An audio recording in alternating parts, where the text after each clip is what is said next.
याद रखना चाहिए, अच्छे और बुरे भावों की उत्पत्ति, ये 10 बातें प्रधान होती हैं। आपके अंदर अच्छे भाव आ रहे या बुरे भाव आ रहे तो उनमें ये 10 बातें प्रधान हैं।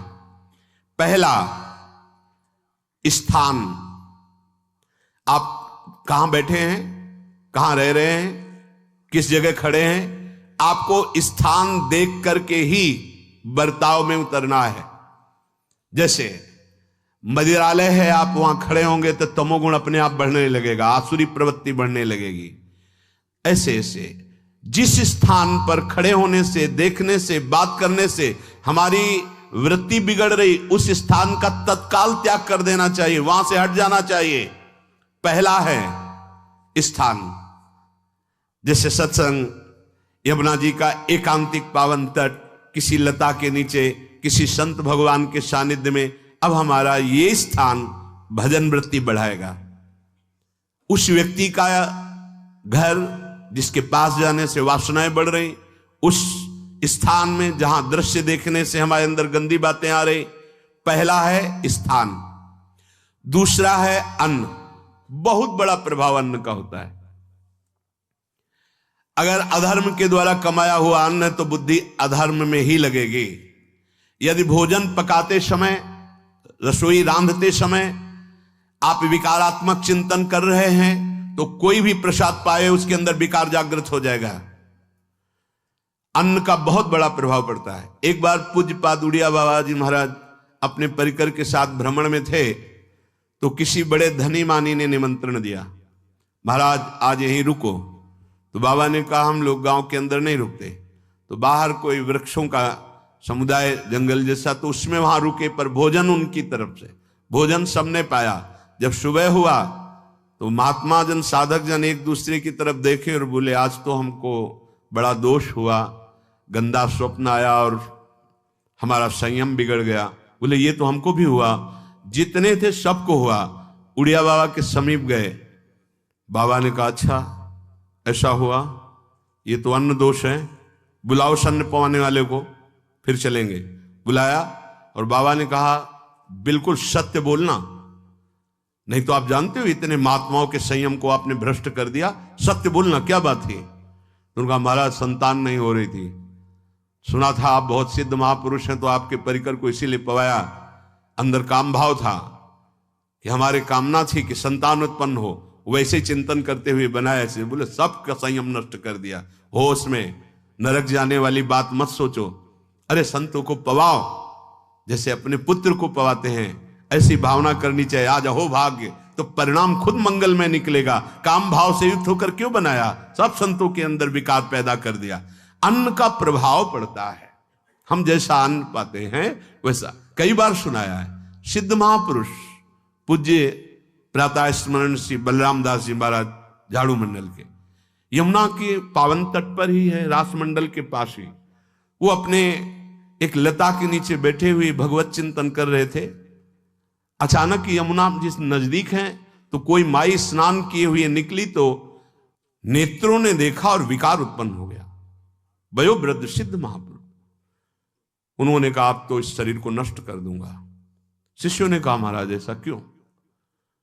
बोले किसी माता के शरीर को देखकर हमारे अंदर विकार क्यों आ गया? ऐसा नहीं, आज तक कभी नहीं हुआ, ऐसा क्यों हुआ? उनका महाराज आपस में सब शिष्यों ने कि कुछ ना कुछ तो खान पान में गड़बड़ी हो गई तभी ऐसा हुआ। बाबा आज परिक्रमा करते हैं वृंदावन की, बाद में आप जो आदेश करेंगे जैसा करेंगे, पहले परिक्रमा। वृंदावन की परिक्रमा का बहुत बड़ा प्रभाव, जब कभी मन आपका ऐसा विक्षिप्त हो, परेशान हो, तत्काल परिक्रमा प्रारंभ कर देना, नाम जप करते हुए। आप देखना परिक्रमा पूरी होते होते शांति हो जाएगी।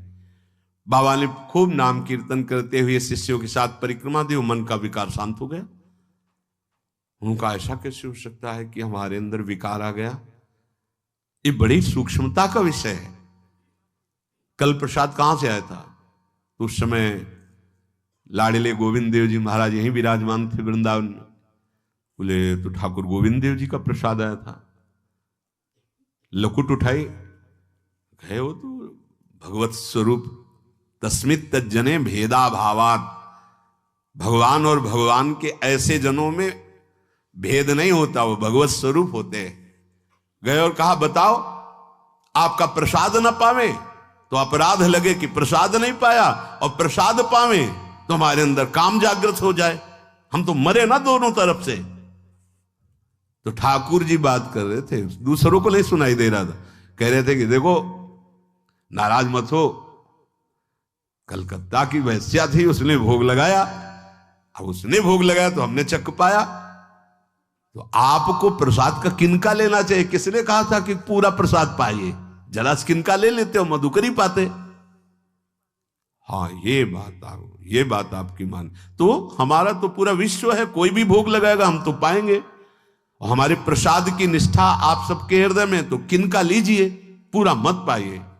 सोचिए, भगवद अर्पित प्रसाद और वृत्ति, भगवान ने आदेश किया किनका पाओ, माधुकरी मांग के खाओ। यहां वर्णन कर रहे, यदि हम अन्न थोड़ा भी हमारे अंदर दूषित चला गया, तो जब कभी ऐसी विकार की भावना हो, आपके अंदर विकार बन रहा है, तो खोजिए। आपने कोई दृश्य देखा है, आपने किसी से बात की है, आपने कोई ऐसा संकल्प बनाया, नहीं, तो फिर भोजन दोष आ गया। अब आज उपवास कर दो, जब तक वो वृत्ति न नष्ट हो तब तक कुछ मत पाना, जल से काम चलाना, तो एक दिन एक पहर अपने आप शांत हो जाएगा। अगर बहुत विकलता हो रही तो नाम कीर्तन शुरू कर दो, भोजन मत पाना, नाम कीर्तन शुरू, बिल्कुल शांति मिल जाएगी, बिल्कुल। और ये तो उदाहरण महापुरुष इसलिए देते कि हम सावधान रहें। हमारे अच्छे भाव या बुरे भाव में ये 10 बातें बहुत प्रभाव डालती हैं। पहला स्थान, दूसरा अन्न, और तीसरा जल। पानी भी बहुत संभाल के, नहीं आजकल तो देखो प्रायः ऐसे दांत से प्लास्टिक नोचेंगे, ऐसे पानी पिएंगे, कब भरी गई, कहां भरी गई, कैसा पानी, बड़ा देखो कैसा हमारे भजन साधन के लिए विक्षेप पैदा होता चला जा रहा है। पहले सुंदर सरोवरों का जल, मतलब 15 वर्ष तो गंगा जल ही केवल पिया है, जो आकाशवृत्ति से मिला नहीं, गंगा जल ही पिया है। कुआं का जल, फिर आया हैंडपैप का जल, अपवित्र होने लगा। हैंडपैप में जो वाशर, अगर वो कहीं चमड़े का पड़ा हुआ है तो अपवित्र जल हो गया। अब हैंडपैप का भी अंतर ध्यान स्वरूप हो गया, अब तो नहीं दिखाई देता।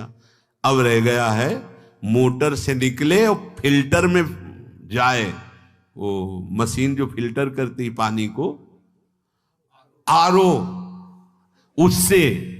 अब वो जिनके पास है तो है, नहीं तो परिक्रमा लगाया हो, आपको पानी पीने को नहीं मिलेगा। देखो कैसा समय आ गया। भोजन, पहले कोई दगाबाजी भोजन में तो नहीं करता था। गांव में जब जिसके यहां दूध बेचा जाता था ना, उसको बहुत लघु दृष्टि से देखा है, गाय माए एक बराबर होती है, ये दूध बेचता है। 10-5 किलो मठा तो आप ऐसे मांग के ले सकते थे, अगर अड़ोस पड़ोस में वो मठा मिल जाएगा। जब कोई उत्सव होता, फ्री दूध 100, 200, 500 किलो पूरे गांव के सब दे देते, कोई ऐसे बेचता था। अब दूध नहीं, जब बूढ़े लोग बैठते थे कहते थे पानी बिकेगा आगे चल के। आज पानी बिक रहा है, नहीं बिक रहा, पानी बिक रहा है। हमें लगता है सबको ही पैसे से ही पानी है। वो बोतलें नीली नीली नहीं, इतनी बड़ी बड़ी बिकती, उन्हीं से पानी पिया जा रहा है। आगे और समय, जल का प्रभाव पड़ता है। जैसे हम गंगा जल पीते थे, सही कहते हैं, कई कई दिन जब भोजन नहीं मिलता तो पूरी पौष्टिकता गंगा जल से मिलती थी। गंगा माता के जल से ऐसा लगता था मानो हम परम पावन अमृत पान कर रहे हैं, सारी पौष्टिकता मिलती थी। कुएं का जल अपने आप में पौष्टिकता से युक्त होता है, जो हमें चाहिए। आज देखो जल की समस्या हो गई, पवित्र जल पीने के लिए हम तरस रहे हैं। कहां जल और कैसे मिलेगा जल? या तो आप पैसे वाले हो तो आप खरीद करके पीजिए, नहीं तो अब वो जल नहीं रह गया कि कुएं से निकाला पी लिया या सरोवर से पी लिया, या कैसा दुर्भाग्य है।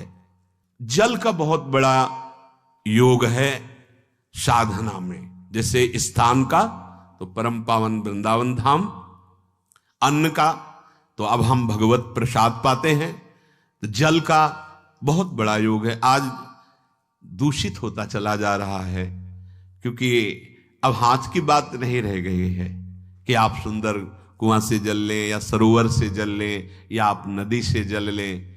हाँ, स्वामी जी के लिए लिखा हुआ है कि रोज यमुना स्नान और रोज यमुना जल ही पान। हमारे वृंदावन के समस्त भगवत स्वरूपों का स्नान यमुना जल से ही होता था, हो रहा है और होता ही रहेगा। बिहारी जी के लिए आज भी कलश में भरकर यमुना जल ही जाता है। वो कपड़ा से ऐसे ढक के जब हम 2 बजे परिक्रमा देते थे, तो एक महाभागवत है, वो किसी को छूते नहीं, दूर से कहते छूना मत, बिहारी जी के लिए जल जा रहा है स्नान के लिए बिहारी जी का। फिर चौथा है आपका परिकर, जहां पर रह रहे हैं वो समुदाय, चाहे परिवार हो या आप समुदाय, वो कैसा है, रजोगुणी है, तमोगुणी है, सतोगुणी है या त्रिगुणातीत भागवतिक है, उसका प्रभाव पड़ेगा। पांचवा है आपका पड़ोस, आसपास वाले घर, जैसा है वैसा प्रभाव पड़ेगा आपके ऊपर। पड़ोस निंदनीय है तो बंधन से युक्त होना पड़ेगा। लंका के पड़ोस में रहने के कारण अगाध महिमा वाले समुद्र को बांध दिया गया, रघुनाथ जी ने पुल बांधा और दंड देने के लिए तैयार हो गए थे सरकार, अग्निबाण संधान कर लिया था, पड़ोस के कारण ही तो ना, पड़ोसी रावण था। इसीलिए आस पड़ोस का बड़ा प्रभाव पड़ता है। फिर अगला है दृश्य, इस पे बहुत सावधानी की जरूरत है। ये मोबाइल भगवान चल गए हैं, बहुत विस्तार से चल गए हैं। अब कोई छोटा मोबाइल रखना नहीं चाहता, सब वो स्क्रीन वाला रखना चाहते, टच मोबाइल। दृश्य से बचो, बच्चों, जवानों, बूढ़ों, सबकी वृत्ति जो माया आकर्षित करती, जो दृश्य हम देखने के लिए अंदर से उल्लसित है, वो मोबाइल में सब है, चाहे भागवतिक और चाहे सांसारिक। तो भाई देख लो, गुण दोष में संसार है। अगर आप दोष ग्रहण करना चाहते हो तो दोष ले लो, गुण तो गुण। बहुत बहुत खतरनाक विषय है और बहुत लाभदायक विषय है। किसी संत की वाणी एक बार समझ में नहीं आई, अगर हम 10 बार सुने तो समझ में आ जाएगी, ये लाभदायक है।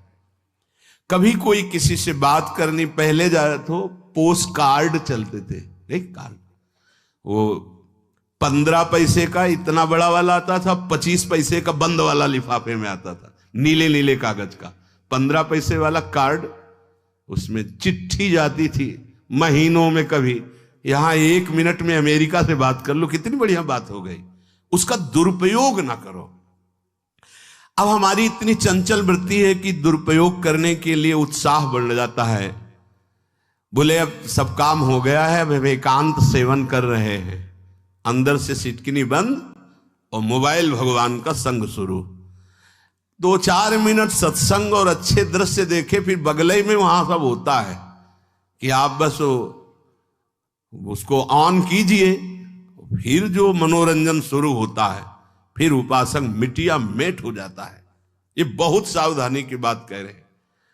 वैसे हमें लगता है यदि आपको इस बड़े कार्य वाले ना हो तो छोटा मोबाइल रखे तो अच्छा रहता है। तो इसलिए ये एक ऐसा कलयुग भगवान ने रचा है कि बचा पाना बड़ा मुश्किल है। इससे वृत्ति को बचाओ, जो बचा ले गया वो आगे साधना कर सकता है। बहुत सावधान बच्चों। हमें लगता है यदि आपका मन चंचल हो, आपके शासन में ना हो, तो स्क्रीन वाला मोबाइल अपने माता पिता को दे देना चाहिए। और हम कहते रखो, छोटा वाला रखो, कभी कोई आपत्ति विपत्ति या सूचना देनी हो, बढ़िया काम करता है। जरूरी नहीं है इतना बड़ा लेके चलना। हाँ, अगर आपको बहुत राजकीय विभाग के कार्य हैं तो बात अलग है कि कौन सी सामान कहाँ कैसे, तो वहां से वीडियो भेज रहा है, वो चेक कर रहा है, यस हाँ ठीक है अब चलाओ। अपने को क्या काम है? सत्संग अगर सुनना है तो सत्संग सुनने के अलग यंत्र आते हैं, चला दे उसमें, वो इतनी बड़ी लगती है उसमें चिप, पेन ड्राइव ऐसे लगा दो और सत्संग सुनो। जरूरी वो दृश्य वाला रखो। यहां कह रहे दृश्य, अगर गलत दृश्य देखा तो बावरे बन जाओगे और अच्छा दृश्य देखा तो भगवान के मार्ग के पथिक बनोगे। तो देखो, अच्छे दृश्य में भी दोष दर्शन की वृत्ति की गुंजाइश है। जैसे कोई लीला हो रही है, लीला के पात्र, जैसे हमारे ब्रजमंडल में रास लीला होती थी, ऐसे 12 वर्ष 13 वर्ष के लीला पात्र, सब नव किशोर, जहां भाव ही बने रोते रहो। अब वहां बड़े बड़े लीला पात्र हैं, अगर हमारी भावना शासन में नहीं है तो वहां हम अंग प्रत्यंग के दर्शन से हमारी हाव भाव वहां जो हो रहा है उससे हमारी वृत्तियां बिगड़ जाएं। जब छोटे छोटे लाडली लाल परस्पर खेलते हैं तो केवल आशीर्वाद देने को, रोने का मन होता है। अगर आप लीला भी देख रहे हैं तो बहुत सावधानी की जरूरत है, क्योंकि वो चिदानंद शरीर नहीं है, पांच भौतिक शरीरों, हमारी दृष्टि पंचभूत में लगी हुई है। नाम जप करो, लीला गायन करो, फिर देखो जो लीला है, यही जीवन का परम सुख मिलेगा। सच्ची मान लीजिए। बस हम बार बार ये कहते हैं, मोबाइल का सदुपयोग कीजिए, दुरुपयोग नहीं। मोबाइल बुरा नहीं, उसका प्रयोग बुरा है। दृश्य और साहित्य, वैसे ही मनोवृत्तियां फिसलने वाली हैं, और जब ये आ गया कि फिसलाने में कितना लाभ है तो हानि, ऐसा कोई साहित्य और आलोचना, ऐसी कोई वार्ता ना करे जिससे हमारे अंदर गंदे भाव आवे। यदि अच्छी चर्चा करते तो अच्छे भाव आते हैं। देखो, अभी ऐसी कोई भावुक चर्चा होने लगे तो सबका हृदय द्रवित हो जाएगा, और गंदी चर्चा हो तो हमारा हृदय विकार युक्त हो जाएगा। और कार्य, आप जो कार्य करते हैं उसका प्रभाव आपके मन के ऊपर पड़ता है। और उपासना, आप उपासना भोगों की करते हैं या योग की करते हैं, ये 10 से भाव बनते हैं और 10 से भाव बिगड़ते हैं। स्थान, अन्न, जल, परिवार, अड़ोस पड़ोस, दृश्य, साहित्य, आलोचना, आजीविका का कार्य और उपासना। यदि ये भागवतिक हुए तो आपके अंदर भगवत भाव बढ़ेगा, और यदि ये रजोगुणी तमोगुणी हुए तो आपके अंदर आसुरी भाव बढ़ेगा। इन 10 से सावधानी पूर्वक व्यवहार होना चाहिए। जैसे आस पड़ोस में है तो बड़ी सुविधा है, यहां कोई किसी से मतलब नहीं रखता, बगल वाला कौन रह रहा किसी से मतलब, ये बढ़िया है। ज्यादातर गांव में होता है। अपने यहां ये अच्छा है कि जैसे आप अपने कमरे में गए, किसी से कोई मतलब नहीं है, वैसे ऐसा ही जीवन रखना चाहिए। अड़ोस पर ये ज्यादा जो व्यवहार मित्रता बढ़ाने वाला विषय, ये धाम में नहीं है, वृंदावन में ऐसा नहीं व्यवहार रखना चाहिए। आपके पड़ोस में कौन रख रहा है आपका परिचय नहीं होना चाहिए, कौन कौन रह रहा है आपकी जानकारी नहीं होनी चाहिए। नजर नीची की, अपने कुटिया में गए, अपने ठाकुर जी से मतलब, अपने भजन से मतलब। ना पड़ोसी को कुछ देना चाहिए ना लेना चाहिए। बात समझ लेना कि जैसे आज उत्सव है उनको हम बुलाते हैं, वो हमारे यहाँ, ये व्यवहार यहाँ नहीं है। बनवासी हो, ठाकुर का भोग लगाया, और अगर आपको बांटना है तो बाहर निकलो, आधा किलोमीटर दूर ऐसी जगह बांटो जो तुम्हें राधे श्याम दोबारा ना बोले, फिर वो तुम्हें बुलाएगा, फिर वो बैठेगा, फिर प्रपंच की बातें होंगी, निंदा स्तुति की होंगी, फिर बड़ी संगोष्ठी होती है, पता चलता है। क्या फायदा ऐसे जीवन से? आप वनवासी हो, समय एकांत में दीजिए, अपनी कुटिया में बैठिए, नाम जप कीजिए, निकलिए, सत्संग सुनिए, ठाकुर दर्शन कीजिए, परिक्रमा कीजिए, फिर अपनी कुटिया में। ज्यादा व्यवहार में नहीं उतरना चाहिए, ये वनवास है, वृंदावनवास। सत्संग का सेवन, रजोगुण तमोगुण का त्याग, तो दुष्संग से आप बच जाएंगे। दुष्संग से बचने का मतलब है काम क्रोध मोह स्मृति भ्रंश बुद्धिनाश सर्वनाश कारणत्वात्। देवर्षि नारद जी कहते हैं, अगर दुष्संग का त्याग हो गया तो आप काम का, क्रोध का, मोह का, जो हमारी भगवत स्मृति का नाश कर देते हैं, जो हमारी बुद्धि का नाश कर देते हैं, जो हमारे सर्वनाश करने वाले हैं, इनका त्याग कर पाएंगे। कुसंग अगर हो गया तो इनका त्याग नहीं हो सकता, बहुत कठिन हो जाता है।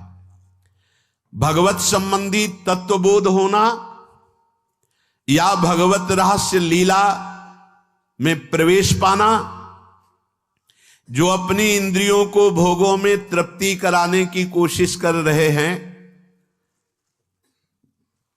उनका चिंतन भोगों का ही होगा। तो कैसे तत्वबोध होगा, कैसे लीला में प्रवेश होगा, बस ध्यान देना है, कैसे हो पाएगा? क्योंकि जिस चित्त वृत्ति से भगवदाकार हमें वृत्ति करनी थी, वो तो हमने भोगों के चिंतन में लगा दी, भोग क्रियाओं में लगा दी। एक स्थिति होती है जब आपकी चित्त वृत्ति भगवदाकार हो गई है, तो व्यवहार में रहते हुए भी विषयान ग्रहणंत मुंचंत वा, खान पान उठना बैठना है, सब बाहरी क्रियाएं हो रही हैं, अंतर से वो अपने आराध्य देव में सदैव स्थित रहता है। उसका परिचय आपको जब ऐसे महापुरुष का सानिध्य मिलेगा, तो आप विषय सेवन करते हुए भी निर्विषय रहेंगे। आपके अंदर विषयों की प्रियता नहीं रह जाएगी, आपके अंदर एक प्रबल वैराग्य ऐसी धारणा बन जाएगी, कुछ नहीं, कोई भी तुम्हें प्रभावित नहीं कर सकता। यद्यपि खान पान हर्ष आदि की सब व्यवहारिक वृत्तियां हैं, पर उस महापुरुष का प्रभाव ऐसा होगा कि आपका हृदय निर्विकार हो जाएगा। और बहुत ही त्याग की सब बातें की जा रही, लेकिन हृदय भी सही है, तो संग से विषय रंग बढ़ जाएगा। ये देखा गया है। हृदय अगर निष्प्रिय है, जिसका हम संग कह रहे हैं, तो उसका परिणाम निष्प्रिय निकलेगा। व्यवहार में कुछ भी हो, निष्प्रियता ही आपकी बढ़ेगी, निर्विकारता बढ़ेगी, क्योंकि उसकी स्थिति का संग हो रहा है, उसका प्रभाव पड़ रहा है। तो सर्वनाश की जड़ है विषय चिंतन। ये बहुत बड़ी बात है। विषय चिंतन सर्वनाश की जड़ है।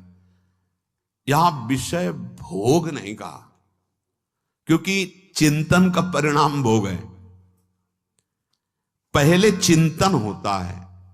साधक ध्यायतो विषयान पुंसः संगस्तेषु उपजायते, संगात् संजायते कामः, कामात् क्रोधो विजायते, क्रोधात् भवति सम्मोहः, सम्मोहात् स्मृति विभ्रमः, स्मृति भ्रंशात् बुद्धिनाशो, बुद्धिनाशात् प्रणश्यति सर्वनाश।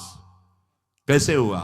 ध्यायतो विषयान पुंसः, विषयों का चिंतन। इसीलिए अनन्यश्चिन्तयन्तु माम भगवान आदेश करते हैं। विषय चिंतन न होने पावे, बिना चिंतन किए आपको कोई भी सुख नहीं मिल सकता। आप देख लीजिए, जगत के किसी भी भोग का सुख नहीं मिल सकता। चिंतन से ही आपको सुख की अनुभूति हो रही है। अगर आप चिंतन ना करें तो आपको कोई सुख नहीं मिल। आप चिंतन उसका घसीट लिया गया।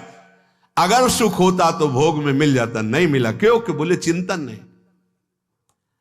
किसी को किसी गाढ़ विषय के चिंतन में फंसा दे, फिर उसके सामने भोजन रखे, खीर में नमक डाल दे, सब्जी में चीनी डाल दे और गाढ़ विषय में फंसा दे। तुम्हारा लड़का जो अकेला था, वो ऐसा ऐसा दुर्घटना हो गई, वो अस्पताल में, अब जल्दी से भोजन पाओ और निर्णय बताओ। वो बिल्कुल नहीं बता पाएगा कि खीर में नमक था, सब्जी में चीनी थी। उसका चिंतन वहां फंस गया। अगर ऐसे चिंतन हमारा प्रियाजू में फंस जाए तो संसार के सब क्रियाएं होते हुए भी वो परमहंस है, वो विदेह है। चिंतन, हम लोग चिंतन में चूक कर देते हैं, तो फिर क्रियाओं में हमको बंधना पड़ता है। नहीं, सच्ची माने कोई भी क्रिया उसे बांध नहीं सकती। तो क्या जिनका भगवत चिंतन होता है वो असत क्रियाएं भी करते हैं क्या? तो बोले जब चिंतन ही नहीं तो असत क्रियाएं कैसे हो सकती है? पहले क्रिया के असत चिंतन होता है। आप देखना, कोई भी कार्य पहले चिंतन होता है। इसीलिए यहां कह रहे हैं ध्यायतो विषयान पुंसा संगस्तेषु उपजायते। पहले, सबसे पहले विषय का चिंतन होता है। अगर विषय का चिंतन ना होने पावे तो आपको कोई फंसा ही नहीं सकता भोग, कोई भी भोग नहीं फंसा सकता। जहां विषयों का चिंतन हुआ तो संग की प्राप्ति, विषय भोग की प्रबल इच्छा, प्रबल आसक्ति, और वो जो चिंतन हुआ था वही आपको सुख दे रहा है। वही, वहां सुख नहीं है, आपके चिंतन का वहां सुख। जैसा चिंतन, अगर आपका चिंतन विक्षिप्त कर दिया जाए, एकाग्र ना होने पाओ, तो किसी में आपको सुख नहीं मिलेगा पक्का। अगर वही चिंतन सावई मना कृष्ण पदार विंदे हो तो कोई सुख है। गोपी जनों के पति भी हैं, पुत्र भी हैं, पूरे परिवार की सेवा करती हैं, और बड़े बड़े परमहंस उनकी चरण रज वंदना करते हैं। क्यों? क्योंकि उनका चिंतन भगवान का हो रहा है। एक भी वृत्ति शरीर चिंतन में नहीं, बलिहारी है। मुरारी पादार्पित चित्त वृत्ति। विषयों के चिंतन से विषयों में आसक्ति पैदा होती है। आसक्ति से विषय कामना की प्रबलता और क्रिया होती है, और क्रिया में बाधा पड़ने से क्रोध पैदा होता है। क्रोध से मूढ़ता छाती है, मूढ़ता से स्मृति भ्रमित हो जाती है, स्मृति भ्रंश से बुद्धिनाश होता है, और बुद्धिनाश ही सर्वनाश है। इसलिए चित्त का निरंतर अधिक समय तक सावधानी पूर्वक भगवन नाम में, भगवत लीला में, आप सब भगवत कृपा पात्र जन है, चिंतन न बिगड़ने पावे। होता क्या है कि क्रिया से तो हम सावधान है, समाज है, क्रिया से तो हम सावधान, क्योंकि समाज भी है, व्यवहार भी है सामने, लेकिन चिंतन तो कोई नहीं जान रहा ना, अंदर ही अंदर हम क्या चिंतन कर रहे हैं। तो साधक चूक कर बैठता है। देखो, बाहर चूक होगी तो उसका प्रायश्चित हो ही जाएगा, चार लोग निंदा करेंगे, पिटोगे, अपमानित होगे, प्रायश्चित। लेकिन अंदर जो हमारा गलत चिंतन हो रहा, पूरा का पूरा अंदर हृदय मलिन कर देगा। हमें उस बात का प्रायश्चित भी नहीं होगा, हमें जलन भी नहीं होगी कि हम गलत चिंतन कर रहे हैं, क्योंकि सावधान नहीं है। खास बात साधना में चिंतन संभालने की है। काम क्रोध मोह स्मृति भ्रंश बुद्धिनाश सर्वनाश कारणत्वात्, देवर्षि नारद जी कह रहे हैं। चित्त का जहां अधिक चिंतन होता है वही हमारी तन्मयता बन जाती है, वही हमारा स्वरूप होने लगता है। बोले बहुत कामी पुरुष है, बोले बहुत क्रोधी पुरुष है, बोले बहुत नीच पुरुष है, पूरा संबोधन होने लगा उसके लिए, क्योंकि वो उसी चिंतन से, वैसी क्रियाओं से। अरे बोले तो बड़े भगत हैं, भगवान के स्वरूप है साक्षात। जो हम अधिक चिंतन करते हैं वही क्रियान्वित होता है। जो क्रिया होती, चिंतन होती, वैसे हमारा स्वरूप बन जाता है, वैसी हमारी स्थिति हो जाती है।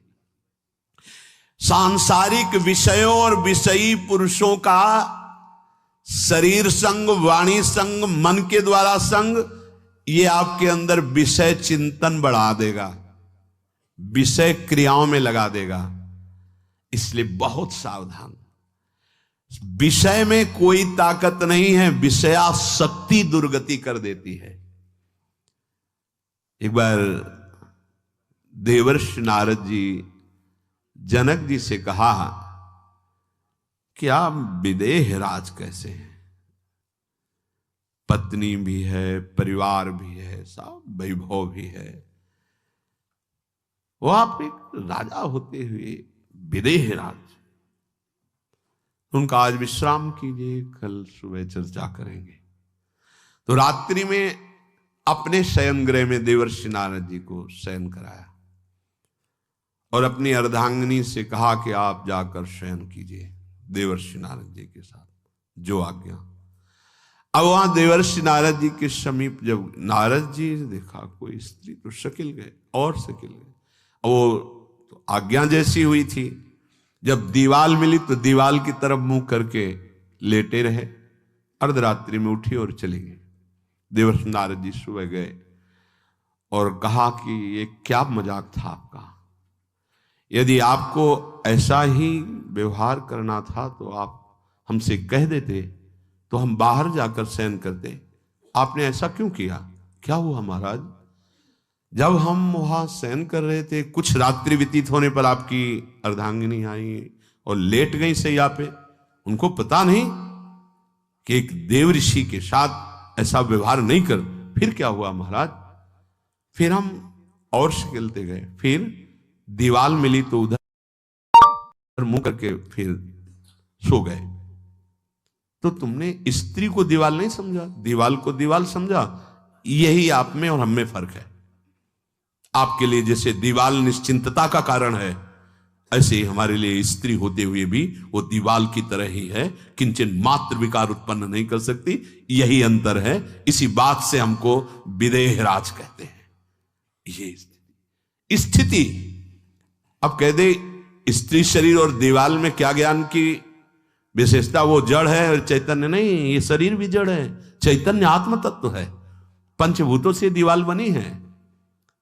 अग्नि तत्व से ईंट पकाई गई है। पृथ्वी तत्व तो है ही, पृथ्वी तत्व में जल मिलाकर उसको आकार दिया गया है। वायु तत्व ने उसे सुखाया है, अग्नि तत्व ने पकाया है, और शब्द आकाश तत्व है। 5 भूतों से वो बना, 5